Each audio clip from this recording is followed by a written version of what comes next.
Recorder started, the recorder is running, and I show this to be Daniel lesson number 43. We are in Daniel chapter 9, and I think we will finish chapter 9 this morning. As always, don't hold me to it, but we're going to try to end chapter 9. And of course, we spent a couple of weeks now looking at this critical passage in Israel's prophetic program, where the Lord now is communicating to Daniel that he is going to extend the fifth course of chastisement by a 70-week time frame. The 70 weeks representing 70 units of years. So 70 times 7 is 490. So this is what we're looking at. God gives to Daniel, and by way of extension, the nation of Israel, this 490-year extension of chastisement, and there's some details that are given so that the nation of Israel can identify where they are at in history, where they are at on the timeline, okay? And again, I want to reemphasize, we are nowhere in this 490-year period of time. We today are in the dispensation of grace. We are part of a mystery parenthetical period. The prophetic program has been temporarily suspended. The clock has stopped, or I should say the clock is on pause. God has paused the clock. By the way, one of the definitions for Paul is pause. Isn't that interesting? So the dispensation of grace, the apostle of the Gentiles, Paul, whose one definition for Paul is pause, God has paused the prophetic program. He's carrying out his purpose in this current dispensation. We've enjoyed it now for over 2,000 years. One day, God is going to bring an end to the dispensation of grace, and he's going to restart the clock. When he restarts the clock, there's only 1 week of years remaining. There are 7 years that are remaining in the 70th week of Daniel, okay? We'll get into some things in Daniel chapter 11 where there is a gap period, okay? We're not going to concern ourselves right now with this gap period, okay? So that's where we are on the timeline. We're looking at the way God is dividing the 70 weeks. Just as a reminder, Daniel chapter 9 and verse 24, 70 weeks are determined upon thy people, okay? We've already commented 70 weeks of years, 490 years total. Drop down now to verse 25. Know therefore and understand that from the going forth of the commandment to restore and to build Jerusalem unto the Messiah the Prince shall be 7 weeks. So if you look here at the timeline, there is a point in time where God says, this is when I start the clock. This 70-week time period, the 490-year time period, starts when the commandment is issued to restore and to build Jerusalem. We look back in human history, that commandment was issued in 445 BC. King Artaxerxes, the king of Persia, he authorizes Nehemiah to travel back to the homeland, travel back to Jerusalem, and he is authorized to rebuild the wall of Jerusalem. And remember, we read Nehemiah chapter 1 and 2. Not only does King Artaxerxes authorize Nehemiah to return back to his homeland to build, King Artaxerxes, he commissions workers, he commissions the purchase of the material and so forth to facilitate the building of the wall of Jerusalem, so on and so forth, because Nehemiah found favor in the eyes of King Artaxerxes. So for right now, I hope we understand the clock, the 70 weeks begin in 445 BC. We have the privilege of looking back and seeing that. Daniel, it was still it was still in the future, right? Not that long, but it was still in the future when Daniel's receiving this information from the angel Gabriel, okay? So let's keep reading in verse 25, all right? From the going forth of the commandment to restore and to build Jerusalem unto the Messiah the Prince shall be 7 weeks. Now, that 7-week period, 49 years, that is how long it took to build or to rebuild the walls of Jerusalem and to rebuild Jerusalem, right? That's why it is being segregated. Why 7 weeks or why 49 years? That's the amount of time it took to rebuild the wall, okay, and the city of Jerusalem. And that is now a 49-year period of time where the captives of Israel are returning back to the homeland. This is considered the post-exile period where Israel is returning back, okay? Now let's keep reading verse 25. Not only there shall be 7 weeks, notice, and 62 weeks. So after the 7 weeks, there is now 62 weeks. That represents 434 years.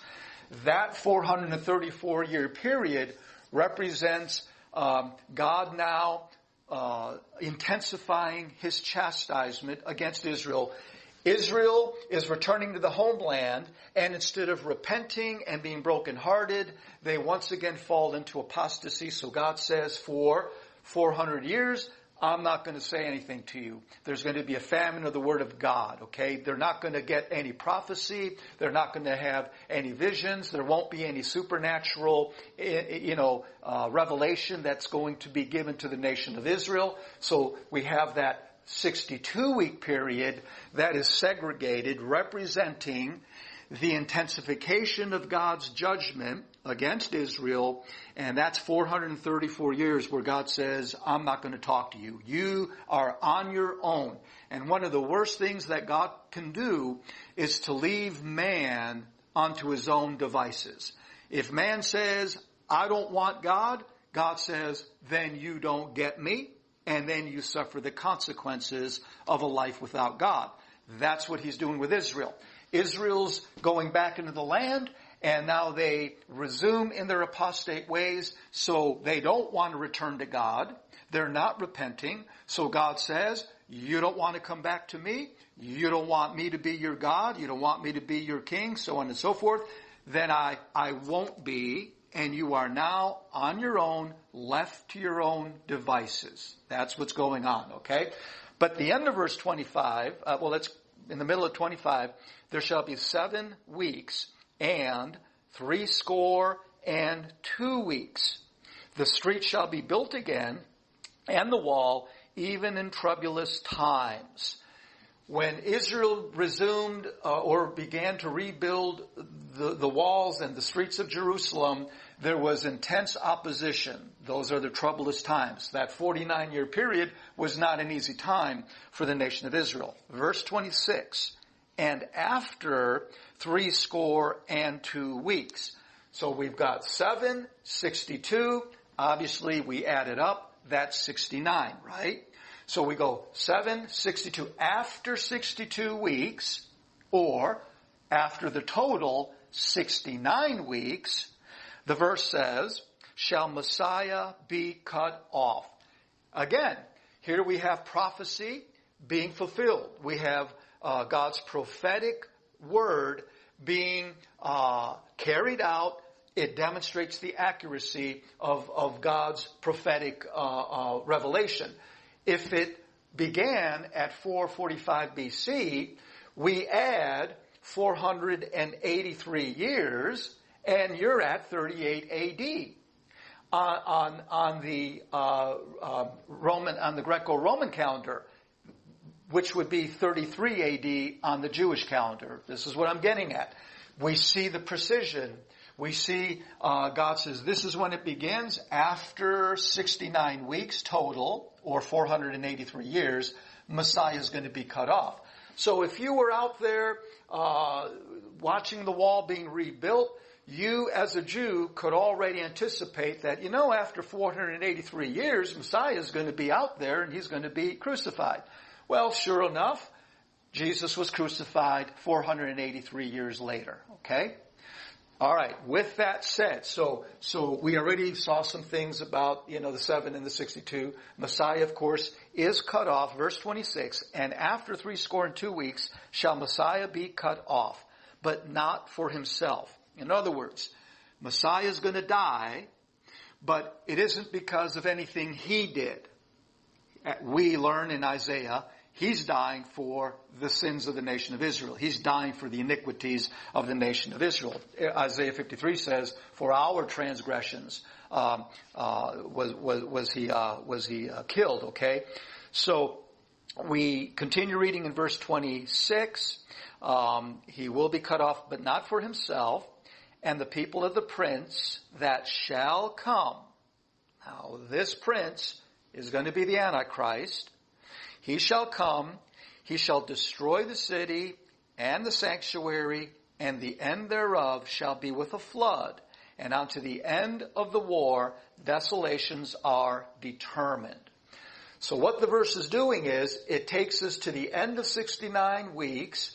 It tells us Messiah is going to be cut off, and now it's preparing for a coming prince whose people will destroy the city and the sanctuary or the temple. Okay? Now, many commentators, they will say that's 70 A.D. And one day maybe we'll study all of that. No, it is not 70 A.D. I mentioned Hebrews to the book of Revelation never even recognizes what happened in 70 A.D., okay?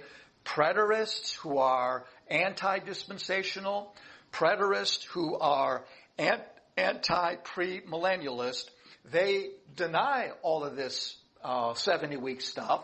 So they would say that in 70 A.D., when Jerusalem was ransacked and the temple was destroyed, that now Daniel's being fulfilled, okay?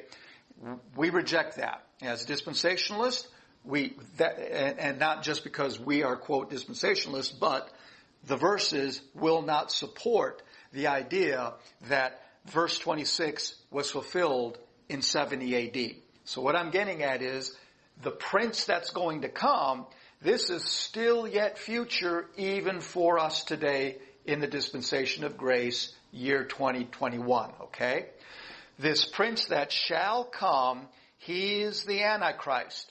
He's the one who's going to have the city and the temple or the sanctuary destroyed. Okay? Now, we're going to pick it up really here now in verse 27. Now, let's look at verse 27.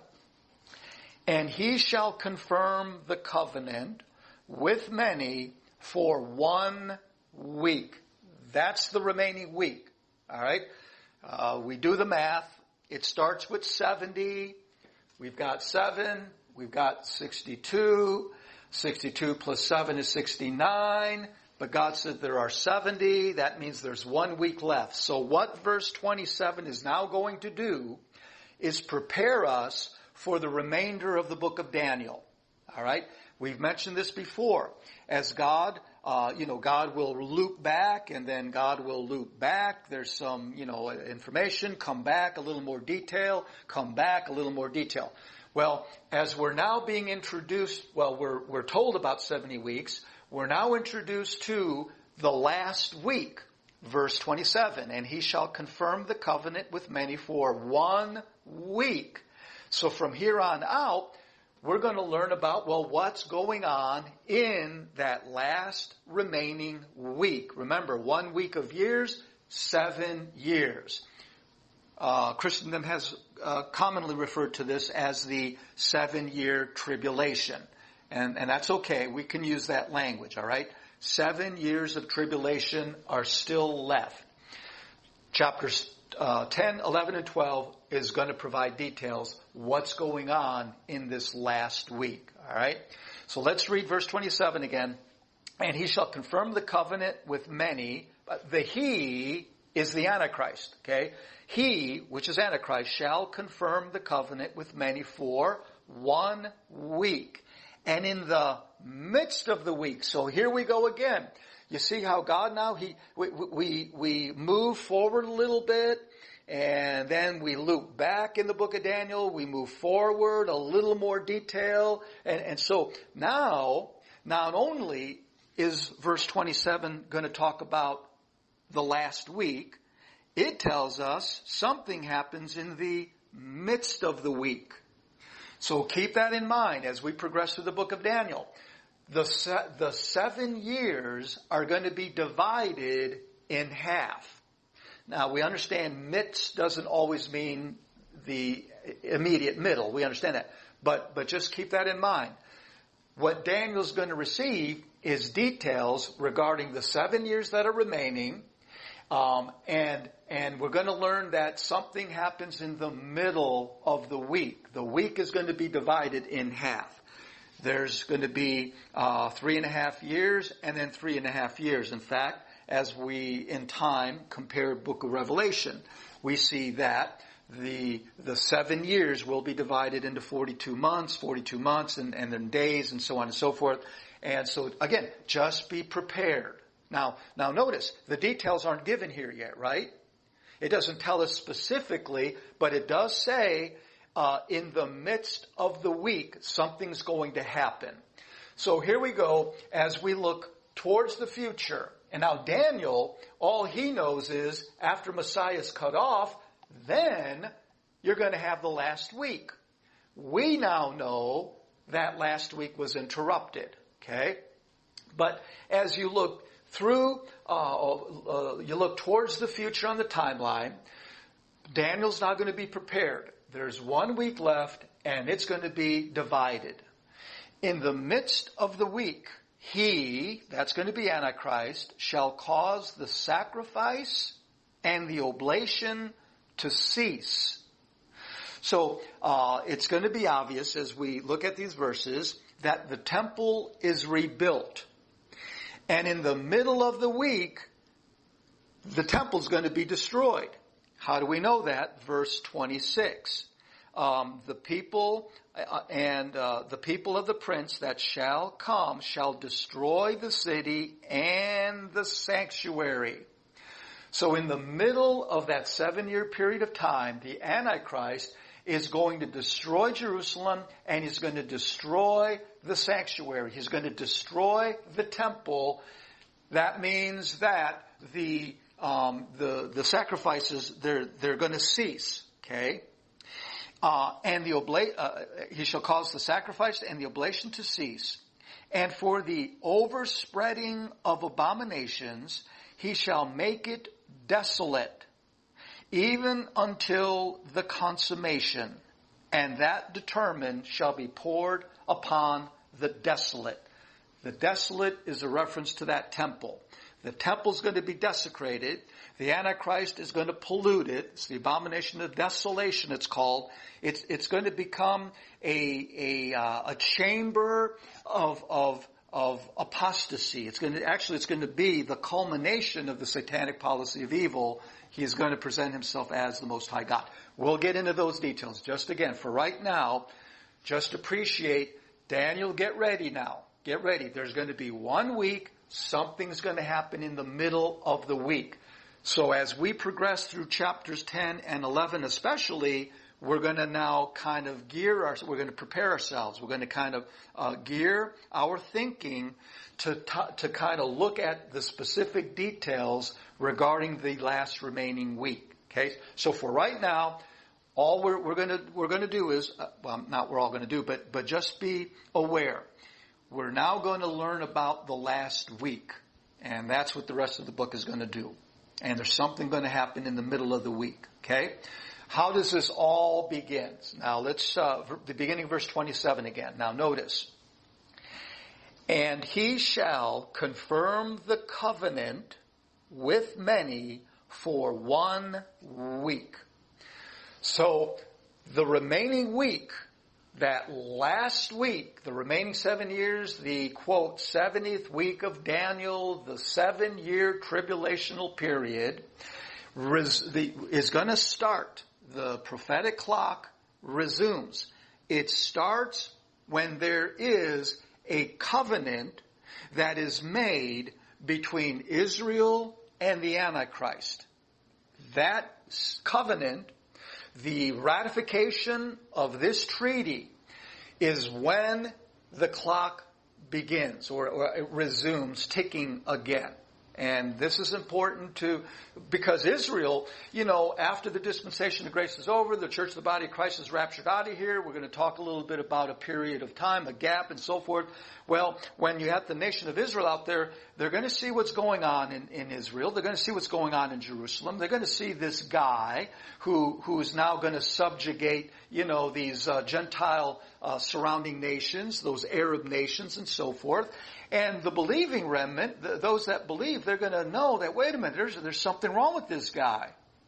And when they witness this human, this individual, Paul calls him the man of sin, enter into this treaty, this covenant relationship with Israel, they will immediately know that's the bad guy. Now, apostate Israel, they're going to believe that man of sin is fulfilling the Abrahamic covenant. Now let's think about this for just a second. Verse 27, and he shall confirm the covenant. If you're familiar with the Bible, especially the Old Testament, there are a number of different covenants that God entered into. So keep that in mind. God entered into covenant relationship with the nation of Israel. Guess what the Antichrist is going to do in the future? He's going to enter into a covenant relationship with the nation of Israel. Satan is the counterfeiter. Satan is a mimic. He does what God does, okay? So when you think about why would there be a covenant, because that's the type of relationship that existed with Israel in the past. It was a covenant relationship. So what this individual, the Antichrist, is going to do, he is going to enter into a covenant relationship falsely claiming to fulfill all the promises that God said he was going to fulfill in the other covenants. All right, I'll say that again. This guy, he's going to be viewed as the great Savior and rescuer of Israel. And what we're going to find out is here's the Mediterranean Sea, and remember, Israel's just a little dot there in the land of Palestine. You have in the north, the northern kingdom, representing the Assyrians. The Antichrist is an Assyrian. He definitely is ethnically an Assyrian. He's politically from that, the Medo-Persian and the Greek and all that kind of stuff. Israel is sandwiched between the northern kingdom and the southern kingdom. And what's going to happen is there are wars. By the way, there's wars all over the place, okay? The Antichrist, he's going to conquer the 10 Arab nations, the Arab League that is seeking to destroy Israel. He's going to facilitate this great conspiracy. But what's going to happen is Israel's caught between these battles, okay? So what the Antichrist is going to do, he's going to enter into a covenant with Israel that will enable Israel to be everything God in the Old Testament said Israel is supposed to be. A great people, a great nation, occupying her own land. So guess what the Antichrist is going to do with Israel? As Israel is in the middle of the land battles, and they're looking out and they're now in fear of being exterminated. The Antichrist, he's going to come in and he's going to provide financial security, he's going to provide military protection, he's going to provide peace and safety. He is going to allow the temple to be rebuilt. He's going to do for Israel what Israel has been waiting for since the book of Genesis and book of Exodus, okay? So Israel, they're going to view this guy as the great rescuer. He's the Savior. He's going to fulfill what the covenant stipulated is going to happen. So just appreciate this guy's genius. If he in the middle of the week, and he will, in the middle of the week, he's going to present himself as Israel's king, as Israel's God, as Jehovah God. He's already thinking like Jehovah God, and he's relating to Israel like Jehovah God. So the issue of the covenant is really important, and frankly, it is really, really fascinating. Okay? So, why a covenant? Let's go back to the book of Genesis, okay? Let's go back to the book of Genesis. And I just want you to notice what the first covenant that God enters into with the nation of Israel. Genesis chapter 12, okay? By the way, from Genesis 1 all the way to Genesis 12, you have 2,000 years of history already transpired, right? 2,000 years of history. Man has utterly failed. Okay, in between that 2,000-year period, of course, you have the tower. Well, first you have Noah's flood. Remember that. In Genesis 6, God has to wipe out humanity because the imaginations of their heart was just wicked and so forth. So man fails. Then God, he institutes nationalism, so on and so forth. Then you have the Tower of Babel. Man fails again. So in Genesis 11, after the Tower of Babel, okay, 2,000 years since Adam, man has failed. So this now is what God is going to do, chapter 12, verse 1. Chapter 12, verse 1. Now the Lord hath said unto Abram, Get thee out of thy country, and from thy kindred, and from thy father's house, unto a land that I will show thee. So one of the first things God's going to do is he's going to establish a particular area, a land. Now, you got to remember what Antichrist is going to do.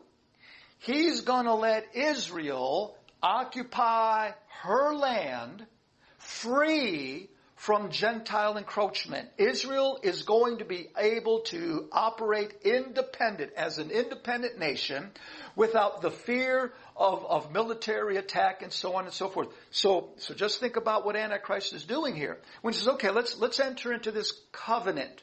I'm going to fulfill, now this is the thinking of Antichrist. Antichrist, in his thinking, and his, I guess, presentation of the covenant, he's trying to, in effect, say, I'm going to fulfill what I already did with you back here in Genesis. I promised to give you a land. Well, guess what Antichrist is going to tell Israel? You get to occupy your land. Verse 1, Now the Lord hath said unto Abram, Get thee out of thy country, and from thy kindred, and from thy father's house, unto a land that I will show thee. And I will make of thee a great nation. Guess what Antichrist is going to promise? This is all a big lie. Don't forget, this is all a big lie. He's promising to Israel in that day, you get to go back to your land, and you get to be the great nation that I promised I was going to make you back there in Genesis chapter 12. Now that's how Antichrist is going to sell it, okay?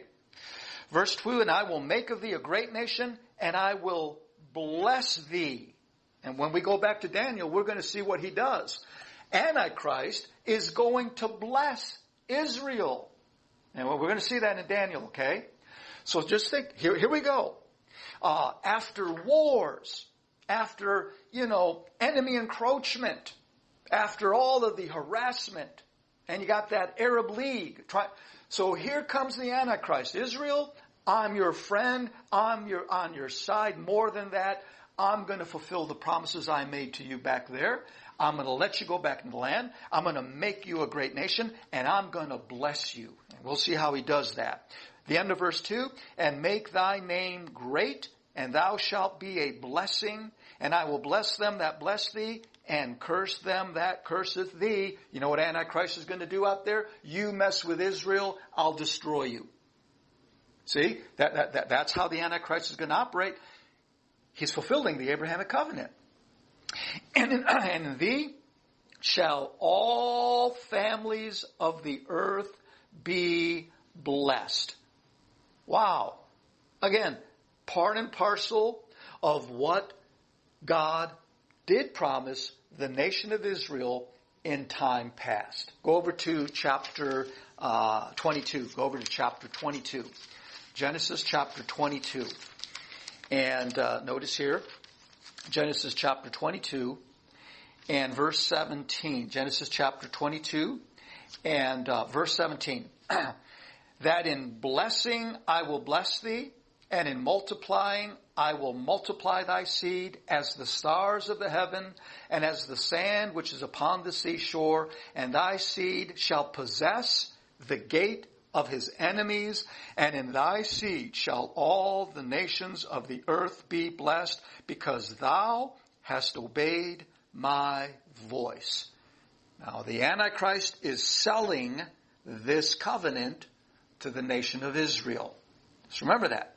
Israel's back. She's enjoying prosperity.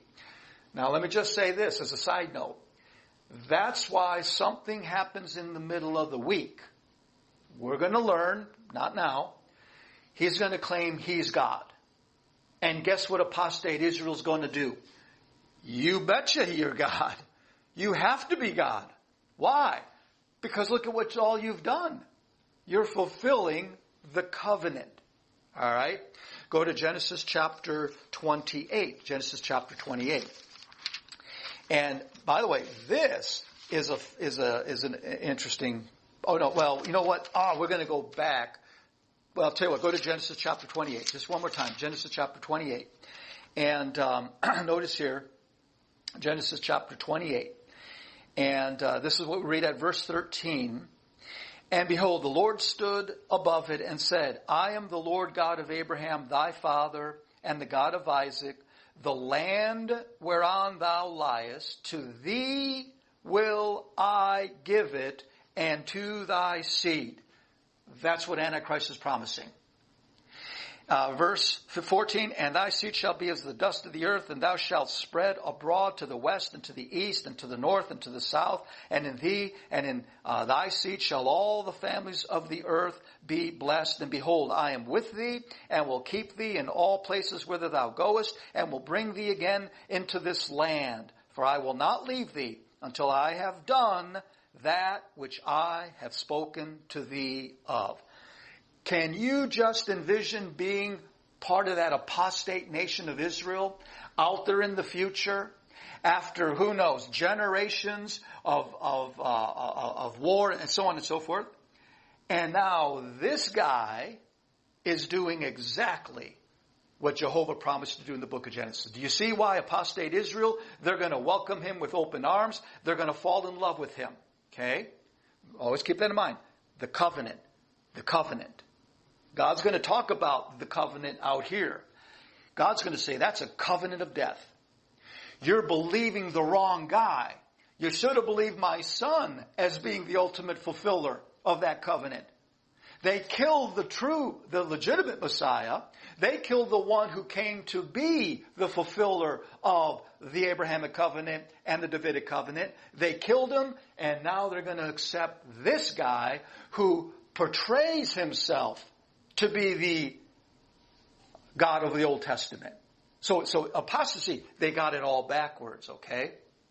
Let's go back to Daniel and let's just see what the Antichrist is going to promise. So the covenant, what does the covenant stipulate? Okay? Number one, go to Daniel chapter 8. Number one, the covenant stipulates peace. Okay? For example, look there at Daniel chapter 8. Daniel chapter 8. Daniel chapter 8, and look there at verse 25, okay? Daniel chapter 8 and verse 25. And through his policy also he shall cause craft to prosper in his land, and he shall magnify himself in his heart. So that's what's really going on in his heart. And by peace shall destroy many. I want you to think about that. By peace shall destroy many. In other words, this character in order to arrive at peace, he's going to have to destroy some of these surrounding nations, okay? He's going to sell his policy. He's going to sell his treaty as the ultimate peace program, as the ultimate peace policy. But he's going to have to destroy many to achieve it. At the end of verse 25, he shall also stand up against the prince of princes. That's at the very end of the 70th week. But he shall be broken without hand. Go over to chapter 11. Look there at chapter 11. And notice here in Daniel chapter 11 and verse 21. Daniel 11 verse 21. And in his estate shall stand up a vile person to whom they shall not give the honor of the kingdom, but he shall come in peaceably and obtain the kingdom by flatteries. And with the arms of a flood shall they be overflown from before him, and shall be broken. Yea, also the prince of the covenant. So here, he's actually called the prince of the covenant. Why? The end of verse 21, he shall come in peaceably and obtain the kingdom by flatteries. Drop down to verse 24. Verse 24. He shall enter peaceably even upon the fattest places of the province. So do you see Daniel 3 times? He's coming in peaceably. He's coming in peaceably. He's selling you a peace program, a peace plan. And he's going to sell it by flatteries. So the covenant, the prince of the covenant, he is going to promise Israel something they have longed for in their entire existence. Peace. Now, remember Neville Chamberlain, peace in our time, right? Remember World War II? Chamberlain, he meant well, maybe he didn't. I don't want to get into all of that. But, Hitler said, yeah, don't worry about it. I promise peace. And no sooner did the ink dry, he launched the Blitzkrieg, okay? So, peace in our time. There he is, the Prince of Peace. So number one, the covenant is going to stipulate peace. Now, notice how Paul, go to 1 Thessalonians chapter 1, turn to 1 Thessalonians chapter 1, and notice Paul's commentary about this period of time. And I want you to be mindful of something here. Look at 1 Thessalonians chapter 4. 1 Thessalonians chapter 4. Chapter 4 ends with the event that we call the rapture. This is really important what's going on here. 1 Thessalonians chapter 4, look there at verse 16. For the Lord himself shall descend from heaven. Okay? With the voice of the archangel, and with the trump of God, and the dead in Christ shall rise first. Then we which are alive and remain shall be caught up together with them in the clouds to meet the Lord in the air, and so shall we ever be with the Lord. Wherefore comfort one another with these words. This event ends the dispensation of grace. What happens after that? Chapter 5, verse 1. But of the times and the seasons, brethren, ye have no need that I write unto you. For yourselves know perfectly that the day of the Lord, Paul now, he's talking about an event that happens after the Lord descends. After we're caught up, or the body of Christ is caught up, then Paul's describing what happens afterwards. The day of the Lord so cometh as a thief in the night. Verse 3. For when they say peace and safety. Why are people saying after? Now remember, this is after the rapture. The day of the Lord. This is the remaining last days of the prophetic program. They're going to say peace and safety, because the Prince of the covenant. He's presenting himself as the Prince of Peace. Peace, peace, peace. All right? And by the way, the world, they're going to support the peace treaty that's going to be ratified in the Middle East when the Antichrist, or the man of sin, presents himself. It all begins when there is an official treaty that is being ratified, and the premise, it is built on the premise, peace, peace, peace. Now the Bible says, yeah, he's going to blow a lot of smoke, peace, peace, peace, peace and safety. But in his heart, he determines war.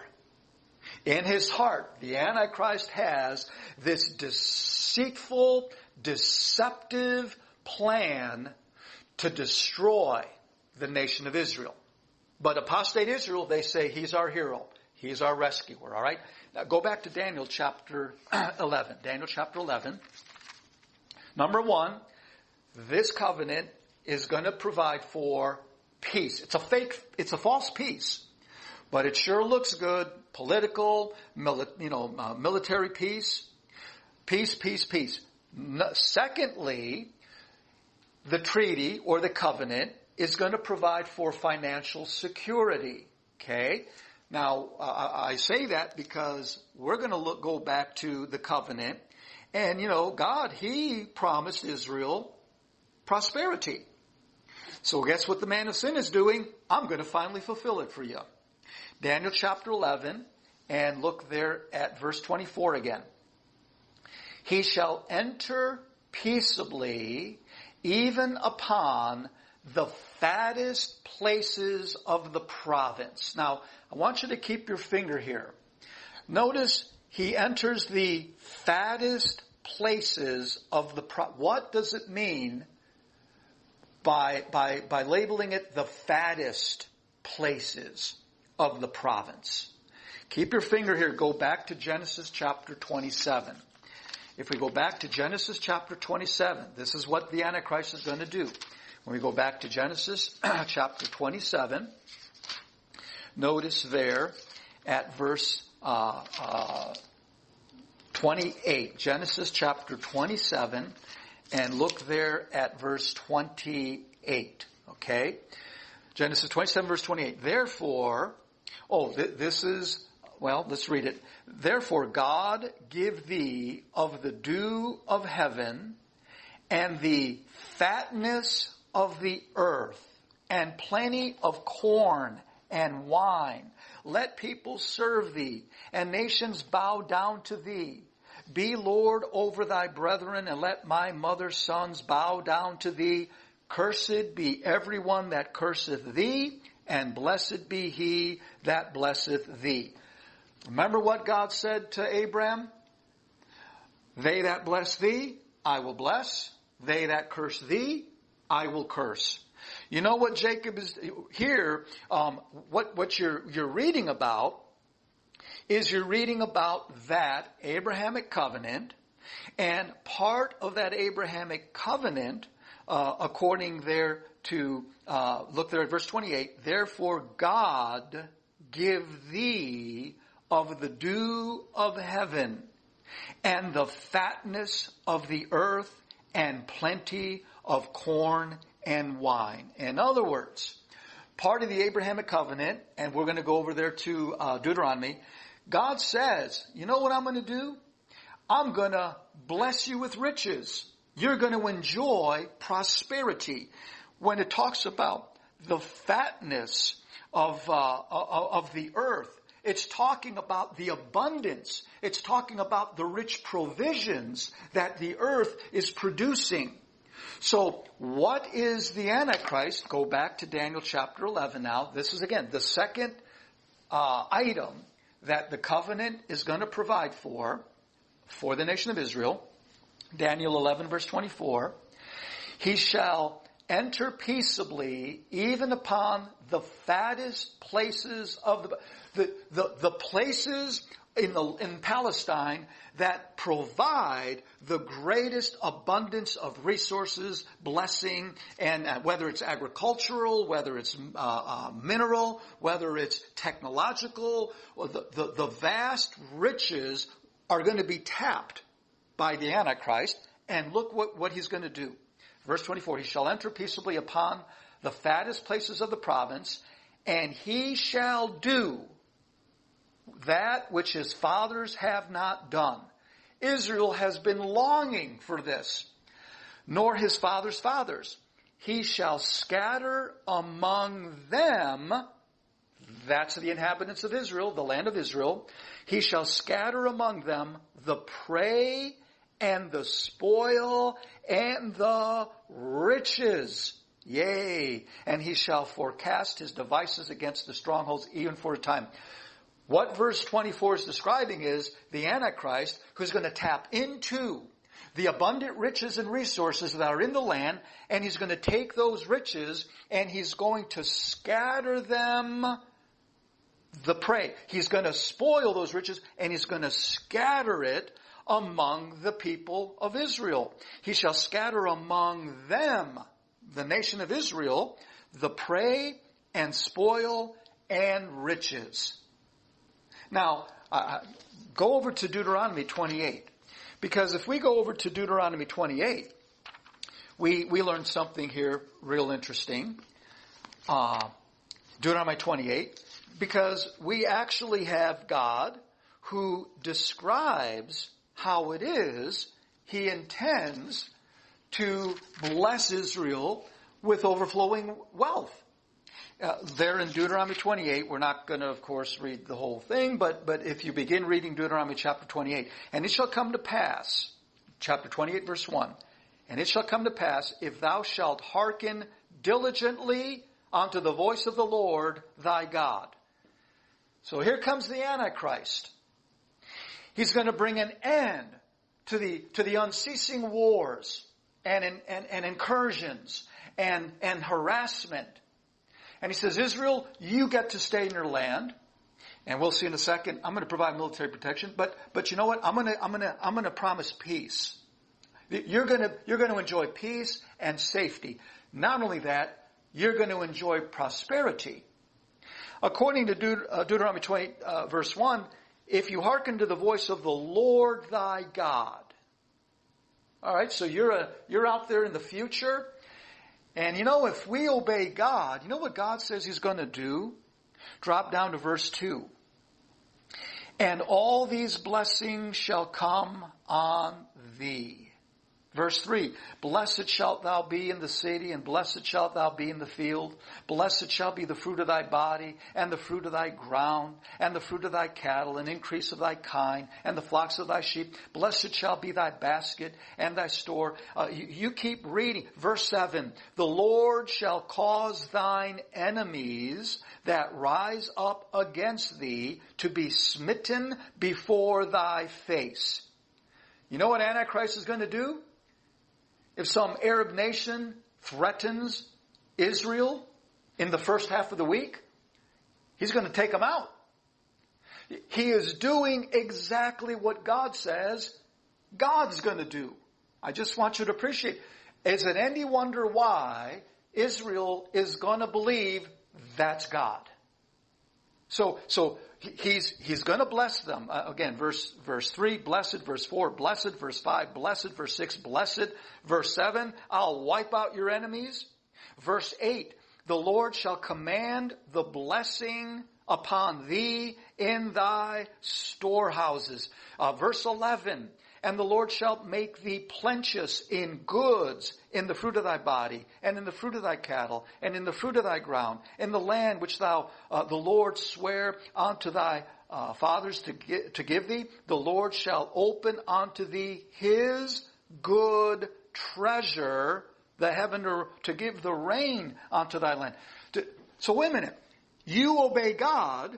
God says, I will bless you with overwhelming prosperity. So what's the Antichrist going to do? Go back to Daniel chapter 11. We'll read it again. The second promise The second item that the covenant will stipulate for is prosperity. The Antichrist is going to give it to the nation of Israel. And if he's doing exactly what God said he was going to do in Deuteronomy, he's waiting for Israel to recognize Antichrist as God. That's the covenant. See that again, he's using the same language, he's using the same methodology, he's using the same tactic. So for Israel to enter into this covenant, hey, we did this before in history past. Chapter 11, verse 24, he shall enter peaceably upon the fattest places of the province, and he shall do that which his fathers have not done, nor his fathers' fathers. He shall scatter among them the prey and spoil and riches. Okay? So they're again going to enjoy this overwhelming prosperity. Now, side note, remember that's apostate Israel. They're enjoying it. And what did Jesus say? Sell all that you have and give alms to the poor. Don't you participate in this this lie. This Antichrist is going to provide blessing and financial security and monetary abundance. And Jesus said, sell all that you have. Now you understand why the Lord Jesus said that. Don't participate in what this guy is doing in my land. Okay, so you see, now you begin to wonder, why would Jesus want you to sell all that you have? Because in the future, that fraud who portrays himself as God, he is seeking to be worshipped. And if I'm blessing you, I must be the God of the Old Testament. The true believer is going to flee from all of that. The true believer, they're going to know who this guy is. That's not peace and safety. He's going to destroy Israel. All of this financial prosperity and all that it's just a shadow. It's just smoke and mirrors. The third item that covenant will stipulate, we're still in Daniel 11. Look there at verse 25. Daniel 11, verse 25. The third promise that the covenant will provide for is going to be military protection. Verse 25. And he shall stir up his power and his courage against the king of the south with a great army. And the king of the south shall be stirred up to battle with a very great and mighty army, but he shall not stand. For they shall forecast devices against him. Yea, they that feed of the portion of his meat shall destroy him, and his army shall overflow, and many shall fall down slain. So here we have the king of the north. You have the king of the south who's encroaching on the land of Israel. And you know what the king of the north, the Antichrist, is going to do? He's going to meet the king of the south, and he's going to destroy them. They're trespassing into the very land that Antichrist says, I'm giving it to Israel. The king of the south, Egypt, they're encroaching on the promised land. So just again, appreciate here, the Antichrist is protecting Israel from the encroachment of the Egyptian army. The Antichrist is going to meet him, and he's going to destroy him. So peace and safety. Again, remember what Paul said? Peace and safety. Safety. Not safety from the internal enemy, safety from the external enemies that are out there harassing the nation of Israel. Antichrist is on Israel's side in the beginning. Always remember this. In the beginning. Now the fourth and last item that the covenant provides for, go back to Daniel chapter 8. Daniel chapter 8. And notice there at verse 12, Daniel chapter 8, and look there at verse 12, okay? And this is something verse 12, and Daniel 8:12. And an host was given him against the daily sacrifice by reason of transgression, And it cast down the truth to the ground, and it practiced and prospered. Then I heard one saint speaking, and another saint said unto that certain saint which spake, How long shall be the vision concerning the daily sacrifice and the transgression of desolation, to give both the sanctuary and the host to be trodden underfoot? And he said unto me, Unto 2,300 days, then shall the sanctuary be cleansed. Don't worry about the numbers right now. Verse 14, 2,300 days. Okay, we'll worry about those numbers. The point right now is this: there's a question asked about the longevity of the daily sacrifice. So, in other words, in order for there to be daily sacrifice, where do you perform the daily sacrifices? In Israel, the daily sacrifices were made in the temple. Antichrist is going to see to it that Israel can practice her religion freely without any harassment. What the Antichrist is going to let Israel do is, you can go ahead and build your temple, and you can go ahead and exercise religious freedom. Antichrist is going to allow Israel to freely reinstitute that entire Mosaic system of daily sacrifice. You have to have a temple. The point is this: that fourth promise that the covenant's going to stipulate for is an active, working temple where apostate Israel will be free to worship, free to exercise their religion. Go over to chapter 11. Look there at chapter 11. Chapter 11, and notice there at verse 31. Daniel chapter 11 and verse 31. And when we get here, this is the middle of the week. And arms shall stand on his part, and they shall pollute the sanctuary of strength, and shall take away the daily sacrifice, and they shall place the abomination that maketh desolate. Now, one more verse, and then we're going to wind it up. Go to chapter 12, and look there at verse 11. Chapter 12 and verse 11. And from the time that the daily sacrifice shall be taken away, and the abomination that maketh desolate set up, there shall be 1,290 days. I'll tell you, the precision is just remarkable. That's the first step. This is what we're learning. The Antichrist is going to allow Israel to actively worship in the temple, providing daily sacrifices. That's going to last for 1,290 days. That's the first half of the trib. After that, Antichrist, and I'm just going to tell you what's going to happen, and we're going to pick it up from here. Something happens in the middle of the week. After all this talk about peace and safety, after blessing Israel with economic prosperity, and blessing Israel with the abundance of riches and so forth, after providing military protection because of the threats that are especially coming from the south, after the Antichrist says, go ahead, reinstitute that whole system, in the middle of the week, he puts a stop to all of that.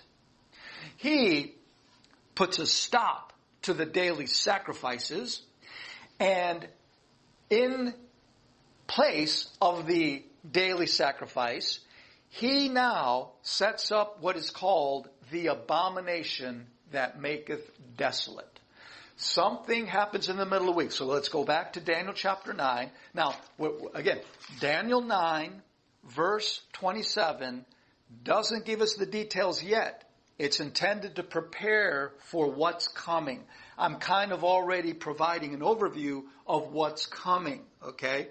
Verse 27, and he shall confirm the covenant with many for 1 week. Okay, here's the agreement. Israel's going to love him to death. And in the midst of the week, now something goes wrong. he shall cause the sacrifice and the oblation to cease. And for the overspreading of abominations, he shall make it desolate.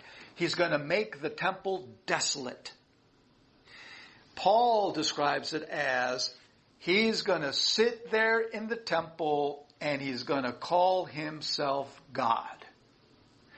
If you were an unbelieving apostate Israelite, after 3.5 years of prosperity and protection and blessing and peace and safety, when he sits in the temple and he says, I am Jehovah, would you believe him?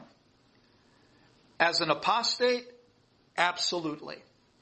As a believing member of that little flock, as a true believer, Jesus said, as soon as that abomination, as soon as he walks into that temple and he's going to sit down and he's going to proclaim himself to be the God of the Old Testament, the Jehovah of Israel, the one who has fulfilled the Abrahamic and the Davidic promises and so on and so forth. You know what Jesus told the little flock to do? You leave. You run to the mountains and you don't even pack a bag and you don't even look back. Jesus is telling the little flock, when he gets in there and says he's God, you better get out of town. Why? Because now he's going to seek to exterminate the little flock. And apostate Israel is going to help him doing that. Remember what Jesus said? Father shall betray son, and son shall betray father, and mother shall betray daughter, and daughter shall betray mother. You're going to have the true believers that are going to have to flee Jerusalem because there is now an open campaign to apprehend and literally kill anyone who says, no, he's not God, he's a fraud. Apostate Israel is going to support the policies of the Antichrist and seek the extermination of the believing remnant, okay? So there's a lot going on in that 70th week.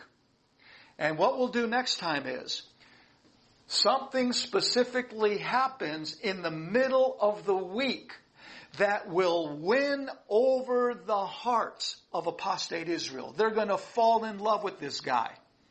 And they're going to say, he has to be God. He's doing everything the Old Testament said he was supposed to do. And that's why we'll look at, God says, that's the strong delusion. I mean, the strong delusion is this guy's doing everything God promised to do. And more in the middle of the week. All right, we'll see that.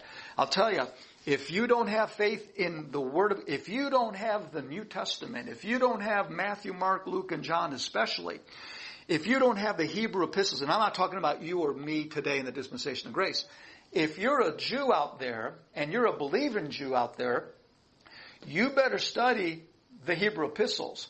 It is intended to prepare that little flock not to get sucked up and not to fall victim to this delusion where Israel believes that lie that God now is there in their midst, okay? All righty, we're going to have to, hold on, let me get the recorder here. I'll unmute, or everybody, you're free to unmute yourselves, okay? I can't unmute you anymore. Any questions?